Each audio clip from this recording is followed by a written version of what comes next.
Hello students welcome back to my channel Prabhas sir academy जी पिलामाने तुमको जो पॉलिटिकल साइंस रो मॉक टेस्ट 4 को तुमको स्वागत आउ जो पिला माने तुमर जब मॉक 1 2 3 ए सब जिन देखिन से सब कौन कर चैनल अच्छी देखिपर आउ ता सहित बहुत सारा political science related MCQ video गुड़ाक अच्छी different different topics different different subject तुम जे कौन कर सब जिन देखिकी तुमर जो नॉलेज टाक एक्सपांड कर आ बहुत किसी जिन जान बहुत किसी जिन गेन कर आउ जो आज मॉक 4 रे आम कौन करवा ना 40टा एमसीक्यूज 40टा आमर जो क्वेश्चन कौन करिया डिस्कशन करवा आउ तापर पुणी यहाँ कंटिन्यू चलुव आ जोटा कि तुमको प्रॉफिटेबल कर तुम पीजी एंट्रांस हो सीयूईटी बा सीपेट ओडिशा पीजी एंट्रांस हो बा कॉम्पिटिटिव एग्जाम्स हो बा सिविल सर्विस हो बा जो डिफरेंट जो पीजीटी एग्जाम जो रोचे +2 बा तुम जो रोचे जो पोस्ट ग्रेजुएट टीचर आम +2 बा तुम एसएसबी लेक्चरशिप है बा तुम असिस्टेंट प्रोफेसर ए सब जिन कौन हम तुमको बहुत किसी हेल्पफुल कर यूजीसी नेट भी कौन हम ना बहुत किसी हेल्पफुल कर से कौन कर वीडियो प्रथम शेष पर्यटन देख जो भल लगे निहत लाइक कर सेयार कर बहुत सब्सक्राइब कर आउ कमेंट करने को भूलनी कारण आम मैंने जे टे इन्स्पायर्ड हबू जे कौन आम टे एनकरेज आम मैं पाइबू जे एक्चुअली कौन है आम जो वीडियोटा गला से कौन है छुआ को एक्चुअली बहुत भल लगे से कौन कर तुम कमेंट मध्य जन पार सो दैट आम मैंने आहरी किसी तुम नुआ नुआ वीडियो नहीं आसबू रिगार्डिंग द मॉक बा एमसीक्यू विषय में तो चल आम कौन बिना डेरी कर स्टार्ट करवा है तो फास्ट क्वेश्चन हूँ तुम आगे देखिपार तुम समस्ते फास्ट क्वेश्चन हूँ कौन ना हु among the following argued that end of the state is not only to provide a livelihood but a good life जे राष्ट्र मुख्य उद्देश्य नुह जे केवल लाइवलीहुड तुम जीविका प्रबंधन करवा सब राष्ट्र लक्ष्य नुह बरं तुम ता सहित गोटे हैप्पी आ गए भल जीवन यापन भी करने भी सुजोग दब किए ना राष्ट्र ये किए कही ये तुम मैंने पढ़ी आरिस्टोटल तो यहाँ हम आंसर किए ना आरिस्टोटल तापर नेक्स्ट क्वेश्चन को जीवा नेक्स्ट क्वेश्चन कौन कौन मैच द फॉलोइंग रे कौन कौन कि जे आमर तुम जो रहा जे एपट साइड रही कौन किसी थिंकर्स एपट साइड रही कौन ना बुक्स आ भर तुमको कौन करार अच्छी ना फाइंड आउट करार अच्छी कौटा ठीक कि कौटा भूल है देख तुमर मानने कौन कर मिसेब है मिसेब जे कौन कहार कौ बुकटा बा कहार कौ बहीटा तो गोटे देख ये थॉमस हॉब्स आसो कौटा लेवियादा थॉमस हॉब्स जॉन लॉक आसीज कौनटा ना टू ट्रिटिजन ऑफ द गवर्नमेंट जे रूसर आसो कौन सोशल कॉन्ट्रैक्ट जेएस मिल है कौन ऑन लिबर्टी तो ए रो आसुची कौन 2 ए रे 2 गोटे यहीटा अच्छी तापर बी रो आसुची 1 तो बी रे भी 1 अच्छी सी रो है आईवी देख ताले यहाँ हम आंसर है तो यहाँ हवा करेक्ट आंसर हम कौन 2A तापर जी नेक्स्ट क्वेश्चन कौन कौची ना the concept of veil of ignorance is a central component of whose theory यही वेल ऑफ इग्नोरेंस कॉन्सेप्टटा कहार है सेंट्रल कंपोनेंट बा कौ थिंकर तार थियोरी रहा मेन कंपोनेंट है वेल ऑफ इग्नोरेंस से किए ना जॉन रॉल्स जो थियोरी ऑफ जस्टिस रे से कौन करता ना वेल ऑफ इग्नोरेंस कॉन्सेप्ट देता ये वेल ऑफ इग्नोरेंसटा कौन ना गोटे एमी टाइप गोटे परदा जो लोक मैंने जे जस्टिस प्रिंसिपल को फाइंड आउट करेंगे से किसी जानीपर ना समाज विषय निजर परिचय कौन तांकर निजर स्टाटस कौन से माने कौन माने से समाज रे कौन तांकर पोजीशन कौन अच्छी ये सब विषय किसी जानीपर ना सो दैट से समाज अलग कर दिया समाज अलग कर देकी कौन करा से अलग रखिले से ओरिजिनल पोजिशन रखा सो दैट से कौन हे ना समाज दूरे गले ठीक प्रिंसिपल तैयारी करें से जानीपर जे मुझे किए बा मु समाज रे मोर अवस्थिति कौन सब जिन न जानिले से कौन करेंगे ना जस्टिस बा गोटे जस्ट प्रिंसिपल से कौन करेंगे फाइंड आउट करेंगे तो यहाँ है तार concept of justice theory justice well of ignorance original position concept तापर जी नेक्स्ट मुझे स्पीड अप करुच्ची कारण धीरे धीरे गले कौन हम ना बहुत सारा टाइम चलीज तो मुझे स्पीड अप करुच्ची तुम समस्त जो भल लगी निहत लाइक कर सेयार कर बहुत सब्सक्राइब कर आ कमेंट भी निश्चित कर कमेंट निश्चित कर नेक्स्ट कौ टॉपिक आनिबा आउ तो मक तो चलुव ए मक कंटिन्यू कर जोटा मक रहा सबकि मिक्सअप थी है आउ गोटे तुम कह जो टॉपिक गुड़ाक से टॉपिक गुड़ाक ओनली कौन करवा एमसीक्यू वीडियो एमसीक्यू गुड़ाक आनिबा ओनली से टॉपिक है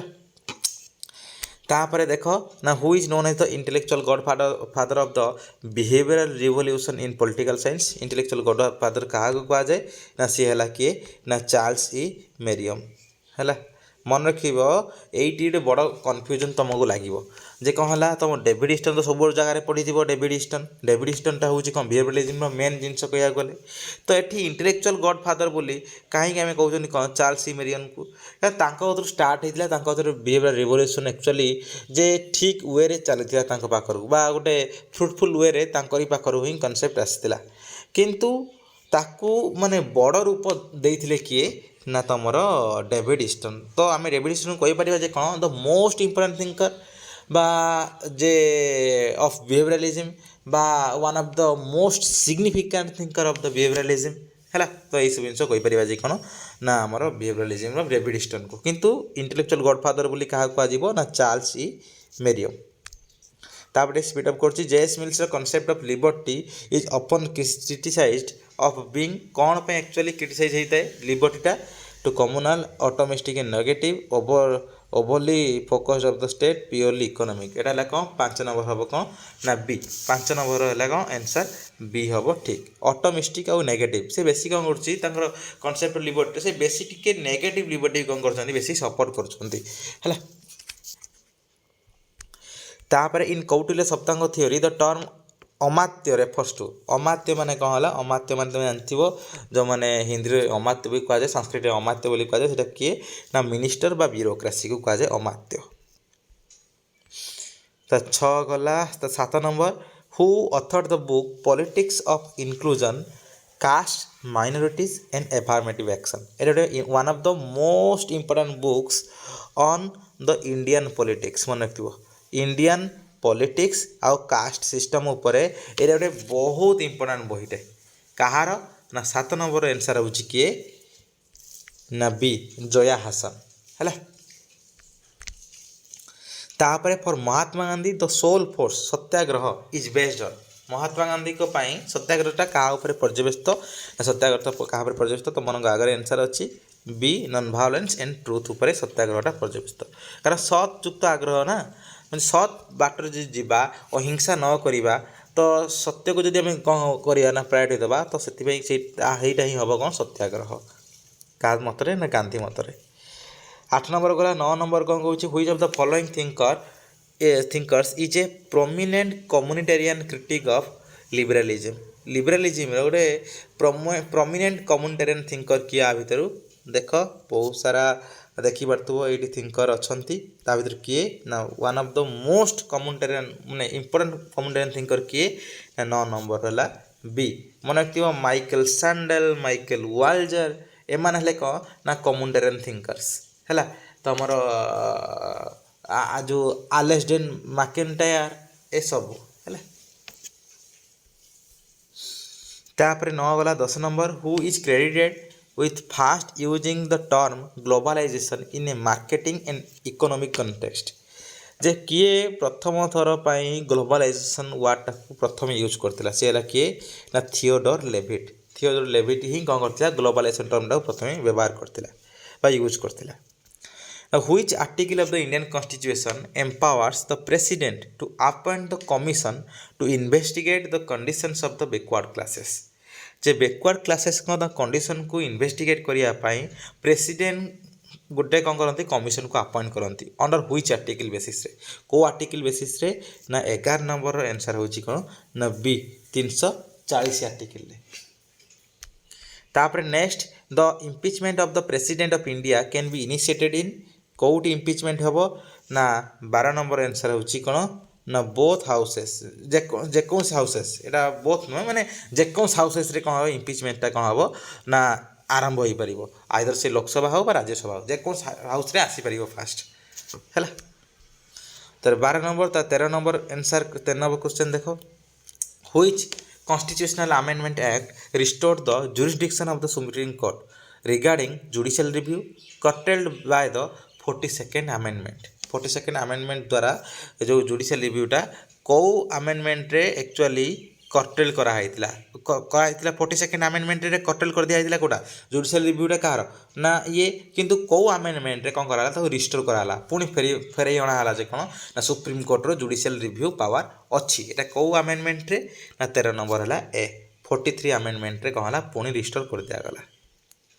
तर अंडर आर्टिकल 355 355 आर्टिकल रे it is the duty of the union to जे 355 आर्टिकल रे हमर यूनियन लो केंद्र दायित्व कोन ना 14 नंबर होची आंसर बी को प्रोटेक्ट करिया पई states against external aggression and internal disturbance AE against रे कोन करिवो त प्रोटेक्ट करिया पई स्टेट को एटा ला कोन राष्ट्रकार दायित्व ना केंद्र रो दायित्व 355 रे हैला तापर नेक्स्ट जीवो 15 number who among the first to propose the concept of a constitutional ombudsman बा Lokpal in the Indian parliament during the 60s 1960s रे किए प्रथम व्यक्ति जेला कौन कॉन्स्टिट्यूशनल ombudsman कंसेप्ट देथिला सेला कि एलएम सिंघवी हैला से प्रथम थर पई से कॉन्स्टिट्यूशनल ombudsman बा लोकपाल कंसेप्ट से आनीथिला इंडिया रे आउ तापर बहुत लेट लागला ताको पारित होवा पई हैला किंतु प्रथम थर आनीथिला कि बा ई कंसेप्ट कि आनीथिला ना एलएम सिंघवी एट समस्त को कहि रखुची जे पॉलिटिकल साइंस रे तमान जदी कोन करिया पई चाहुचो ना तमर पीजी वर्तमान से एंट्रेंस दवा पई चाहुचो तो तम समस्त कोन करि परिबो मो टेलीग्राम चैनल रे जॉइन करि जाओ हैला टेलीग्राम चैनल जॉइन करि जाओ सो दैट तमर पेड बैच चलुची क्लासेस चलुची तमर क्विजेस चलुची डेली तम डाउट क्लियरिंग चलुची सब फ्री रे बहुत सारा चलुची बहुत सारा पेड रे चलुची त माने कोन हबो ना बहुत कि जिंस जानि परिबो सेति जॉइन करि जाओ आउ ए वीडियोटा जदी तमन भल लागते नियत रे कमेंट भी करो तापर next which of the following is a characteristic of the directive principles of state policy जे डीपीएसपी रो आ भीतर कोउटा गोटे नॉट कैरेक्टरिस्टिक्स देखो अछि नॉट कोउटा नुह ना देखि दियो सब कि जिंस तमाने कोन करियो पॉज करिकि तमाने करि परिबो तापरे तमे आंसर करि तापरे कोन हबो वीडियोटा ऑन कर दबो सो दैट तमे जानिबो जे कोन कोडा ठीक आंसर तमो आंसर ठीक ना मो आंसर ठीक ना दुई जण आंसर ठीक जानि परिबो हैला तो 16 नंबर आंसर होची कोन सी एटा नुह कौन कहार डीपीएसपी कौन they are automatically enforce by the courts without legislation ऐसे जिन कौन ठीक कि एटा नुह बिना लेजिस्लेशन ले कौन कोर्ट द्वारा एनफोर्स होता है एटा सदा भी पारिबो नाही तापर हैला कौन ना which 1945 report first suggested that the fundamental rights should be divided into justiciable and non justiciable categories जे को रिपोर्टटा एक्चुअली प्रथम सजेस्ट करथिला जे कोन ना फंडामेंटल राइट्स को दी भाग डिवाइड करा दिबो गोटे जस्टिसेबल फंडामेंटल राइट और non justiciable fundamental right A category रे तो एटा कोउटा ना आंसर हबो कोन 17 बी साप्रू कमिटी रिपोर्ट एटा ही कोन करथिला ना सजेस्ट करथिला 1945 रे 17 हैला बी तापर ला कोन नेक्स्ट क्वेश्चन को जीवा the total number of ministers including the PM in the council of ministers shall not exceed 15% of the total strength of the Lok Sabha as per which amendment को amendment act एटा कहा गला जे कोन ना लोकसभा रो total strength जति की अछि तार 15% रु अधिका काउंसिल ऑफ मिनिस्टर हो पारे ना प्राइम मिनिस्टर को मिसेकी कौ अमेंडमेंट एक्ट ना 18 नंबर आंसर है कौन बी 1991 अमेंडमेंट एक्ट है 18 बी तापर नेक्स्ट 19 गला 18 गला 19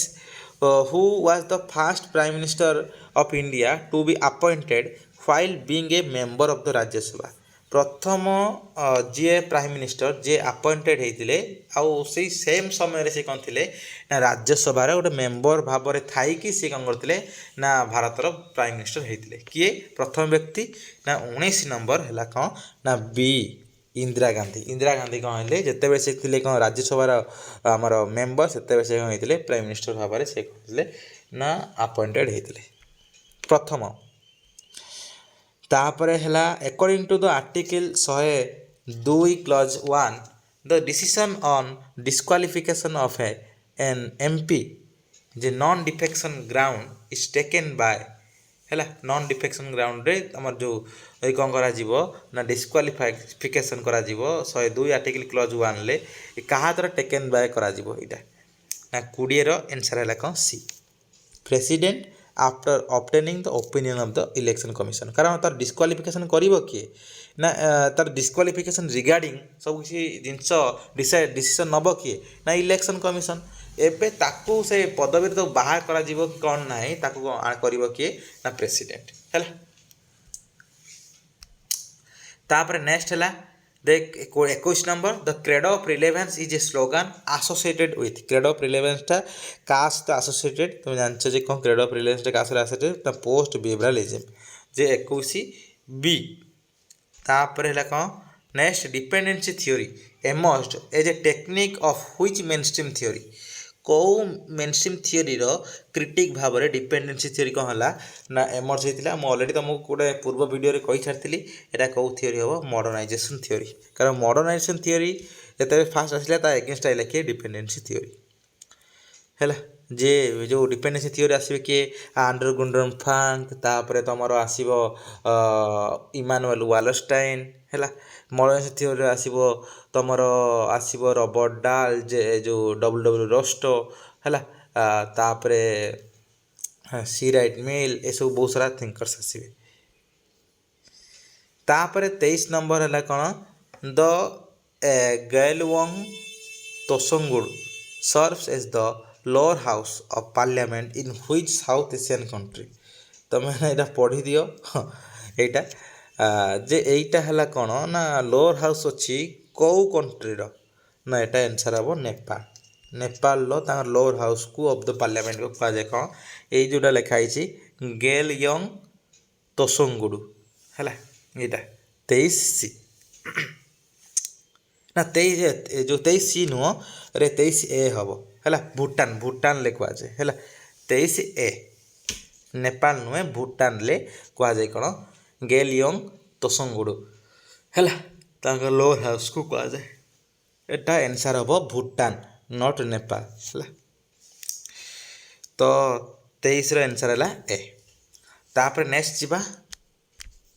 तो in comparative politics path dependence implies that path डिपेंडेंसटा क्या कौन करता है ना इम्प्लाइज करता है ये तुम समस्त को रखुच्छी आउ थे भी जब तुमने फास्ट करने चाहूच एनसरटा कौन गेस कर तुम निजे भिडटा को पज कर दियो बंद कर तापर आगे एनसरटा कर तापर एबे कौन कर एबे भिडटा को ऑन करके देख कौन ठीक पा कौनटा भूल बुझल कथा कौन है कौन तुमर भी टिके एक्सपर्टाइज बढ़ो तुमर भी टिके क्वेश्चन टैकल कर एफिशिएंसी बढ़ो आउ एपटर भी तुम आंसर भी जापर बुझल आ जब भल लगी था निहत कमेंट कर कारण कमेंट निहत कले मुझे बहुत सारा वीडियो नहीं आसवि तुम आउ जो मैंने पॉलिटिकल साइंस रे पीजी एंट्रेंस देवाई चाहो तुमने कौन कर जॉइन करेंगे मो टेलीग्राम ग्रुप तार लिंक मुझे कौन करदेवी ना कमेंट बॉक्स रे देदेवी तुमने कौन कर कमेंट बॉक्स रे जाइए कौन कर टेलीग्राम जॉइन कर free quiz paid class free class ये सब जिन बहुत सारा जिन कर तो देखा तो 24 नंबर आंसर किए ना 24 नंबर आंसर है कौन ना B historical decisions limit future options and outcomes है तापर 25 which of the following is not an element of multiculturalism multiculturalism आ भर कौटा गोटे एलिमेंट नुह देख तुम मैंने नट अच्छी सब मन रख बहुत सारा क्वेश्चन ले तुम मैंने नट टाक ही भूली जाता ये नट टाक तुम मैंने सब मन रख नट जो लिखाई है तो आंसर आ भर कौटा हम देख कौटा नुह गोटे एलिमिनेट जो आम एलिमिनेट ना एलिमेंट कौटा नुह ना यहाँ रेकग्निशन ऑफ यहाँ तो ठीक है एलिमेंट तार गोटे कल्चर डाइवर्सिटी थाए से तो कहे मल्टीकल्चरिज्म तो कौटा नुह देख universal assimilation into a single national culture identity politics तो आर 25 नंबर आंसर हम किए ना सी यहाँ न था सब किसी आसिमिलेशन हो न था गोटे कल्चर रे है जेहतु कल्चरल डाइवर्सिटी थाए तो केमी आसिमिलेट हम है तार 26 नंबर जीवा the Saptanga theory of the state 7 limbs जोटा कहुए वाज प्रपाउंडेड बाय क्या द्वारा प्रपाउंडेड होती सप्तांग थ्योरीटा यहाँ है मन कौटिल्य कौटिल्य कनसेप्ट है Saptanga theory of the state तापर next structuralist theories of revolution like those of the Theda Skocpol focus primarily on क्या प्राइमरली फोकस करा स्ट्रक्चरल थ्योरीज ऑफ रिवोल्यूशन ନା ଆର ଆନ୍ସर ହେଲା 27 କିଏ ନା ବି ଯେ socio economic and intellectual structures ଉପରେ କ'ଣ କରୁଛି ଫୋକସ୍ କରୁଛି।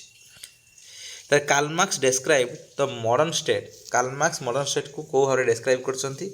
ଏସବୁ ଦେଖିଦିଅ ତୁମମାନେ ଯେଉଁ ପଜ୍ କରିକି ଦେଖିପାରିବ ହେଲା। ତ 28 ନମ୍ବର ଆନ୍ସର ହେଲା କ'ଣ B a committee for managing the common affairs of the whole ବୋର୍ଜୁଏଜ୍।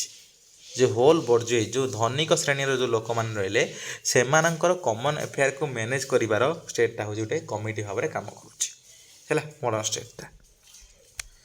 ତାପରେ 28 ତାର 29 ଗଲା କ'ଣ ଗଲା 29 କ'ଣ କହୁଛି ନା the concept of hegemony as ideological and cultural leadership was develop by ଗୋଟେ ଆଇଡ଼ିଓଲୋଜିକାଲ ଆଉ କଲଚରାଲ ଲିଡରସିପ୍ଟା ଭାବରେ ହେଜେମନିଟାକୁ କିଏ କ'ଣ କରିଥିଲା ନା କନସେପ୍ଚୁଆଲାଇଜ୍ କରିଥିଲା। ଏ ତ ଗୋଟେ ହିଁ ଲୋକ ହେବ ସେ ହେଲା ଆଣ୍ଟୋନିଓ ଗ୍ରାମ୍ସକି ଯେ ହେଲା ହେଜେମନି କନସେପ୍ଟ ଦେଇଥିଲା 29 ବି। ତାପରେ 30 କ'ଣ କହୁଛି ନା which school of international relations emphasizes anarchy as the ordering principle of the international system। Anarchy କିଏ ଗୋଟେ କହିଥିଲା ଯେ କ'ଣ ନା ordering principle of the international system ଆଉ ସେଥିରେ କ'ଣ ସବୁବେଳେ ଆନାର୍କି ହିଁ ରହିବ ଏକ୍ଜିଷ୍ଟ କରିବ ଇଣ୍ଟରନ୍ୟାସନାଲ ରିଲେସନ୍ରେ। 30 ନମ୍ବର ଆନ୍ସର ହେଲା କିଏ ନା ଏ ରିଏଲିଜିମ୍ ହେଲା। ଏଇ ରିଏଲିଜିମ୍ର ଫାଦର ହେଉଛନ୍ତି କିଏ ନା ତୁମେ ଜାଣିଛ ଯେ ତାର ଯେଉଁ ଆମର ମର୍ଗାନ୍ ଥାଉ ହାନ୍ସ ମର୍ଗାନ୍ ଥାଉ ଆଉ ନ୍ୟୁ ରିଏଲିଜିମ୍ର ଫାଦର ହେଉଛନ୍ତି କିଏ ନା କେନେଥ୍ ୱାଲ୍ଜ ହେଲା। ଏଇସବୁ ଜିନିଷ ରହିଲା। ଆଉ ଯେହେତୁ ଡ୍ୟୁ ଟୁ ମାଇ ଯେ ଟିକେ ଇଲ୍ ହେଲ୍ଥ ମୋ ଦେହ ଟିକେ ଭଲ ରହୁନି ସେଥିପାଇଁ ମୁଁ କ'ଣ କରୁଛି ନା ଆଜି ଏଇଠି ଏଣ୍ଡ କରୁଛି ହେଲା। ଆଉ ଯେଉଁ ରହିଲା ସେଗୁଡ଼ା କ'ଣ ହେବ ନେକ୍ସଟ ଭିଡ଼ିଓରେ ନେଇ ଆସିବି ହେଲା। ଆଉ ପୁଣି ନେକ୍ସଟ 30-40 MCQ ପୁଣି ନେଇ ଆସିବି। ତ ସେଥିପାଇଁ ଆଉ ସେଥି ପର୍ଯ୍ୟନ୍ତ ତୁମମାନେ କ'ଣ କର ଏସବୁ ଜିନିଷକୁ ପ୍ରାକ୍ଟିସ୍ କରିଥାଅ ଆଉ ରିଭାଇଜ୍ କରୁଥାଅ ବାରମ୍ବାର ହେଲା। ଭିଡ଼ିଓକୁ ଦେଖୁଥାଅ କମେଣ୍ଟ କର ଯଦି ଭଲ ଲାଗିଥାଏ ଆଉ ଟିଲ୍ ଦେନ୍ କ'ଣ କରି ରହୁଛି ଆଉ ତୁମମାନେ ଆରାମସେ ଭଲ ପାଠ ପଢ଼ାପଢ଼ି କର। ଏକ୍ଜାମ୍ ବହୁତ ପାଖରେ ଅଛି ସିପେଟ୍ ଯେଉଁମାନେ ଏକ୍ଜାମ୍ ଦେବ। ହଉ ରହିଲି।